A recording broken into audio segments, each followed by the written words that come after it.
Quantas vezes você já começou a aprender Libras, mas desistiu no meio do caminho? Nesse vídeo eu vou te contar o porquê que muitos desistem no meio do caminho e o que você pode fazer para isso nunca mais acontecer com você. Sendo sincero com você, eu também já pensei em desistir várias e várias vezes. E olha que hoje a Libras é quase que 99% da minha vida. Mas quando a gente estuda sozinho, sem ninguém para corrigir, sem saber se você está certo, se você está errado, é natural bater aquela dúvida.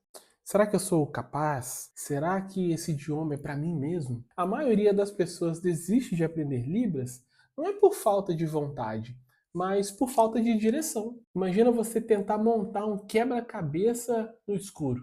É mais ou menos isso que acontece. Teve uma seguidora que uma vez me mandou assim: queria tanto ser fluente, mas eu não consigo montar uma frase simples. E isso é justamente o que acontece com muitas pessoas que tentam aprender Libras sozinho.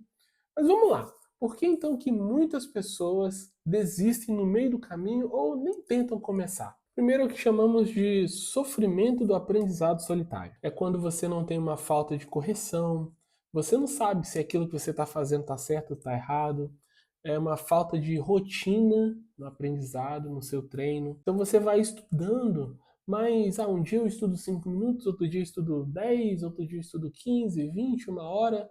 No outro dia você nem estuda, então uma falta de rotina é o que te prejudica. E o terceiro é a falta de clareza no que você tem que estudar primeiro. Então eu começo pelo alfabeto, eu começo pela gramática, eu começo por onde? O segundo aspecto é a falsa expectativa de uma fluência rápida. É quando você acredita naquela promessa de que em X tempo você vai estar fluente. Então você começa achando que você vai dominar a Libras em 30 dias, você já vai ser o intérprete mais fluente e então essa falsa expectativa, quando você vê que não é bem assim que as coisas acontecem, te frustra e você acaba desanimando. E depois é quando você acaba se comparando com aqueles que têm mais anos de prática do que você. Aí começa a ver os intérpretes sinalizando, e você fica, mas olha como é que eu tô, não tô naquele nível. Calma, que você vai chegar lá. E o terceiro é a desorganização e a falta de método. Você começa a estudar vídeos aleatórios, a fazer listas de sinais, você começa a acumular um conhecimento e não coloca em prática, não sabe nem quando revisar um conhecimento aprendido ou como testá-lo. Você se identificou com algumas dessas? Então, calma, que não é o fim, é só o começo do entendimento. Primeiro a gente precisa saber o que está acontecendo para assim propor uma solução, né? Até porque aprender Libras não é só sobre você decorar sinais, é você criar uma nova forma de se comunicar com o mundo. Tem estudos da área da neurociência e linguística que mostram que quando você aprende uma nova língua, qualquer uma das línguas de sinais, áreas do seu cérebro que são ligadas à empatia, à visão espacial, elas são ativadas. Ou seja, além de aprender uma nova língua, você desenvolve habilidades cognitivas e até emocionais. Então agora deixa eu te mostrar quais foram alguns passos que eu segui e que alguns alunos seguem para não desistir. O primeiro passo é clareza.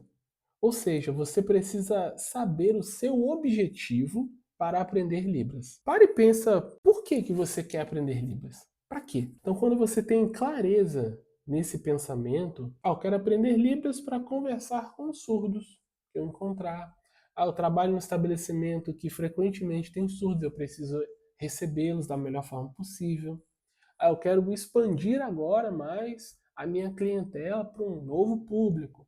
Então, quando você sabe exatamente qual é o seu objetivo a aprender, isso facilita qualquer percalço que acontece no caminho, você vencer esse obstáculo, você não desistir. O segundo passo é organização.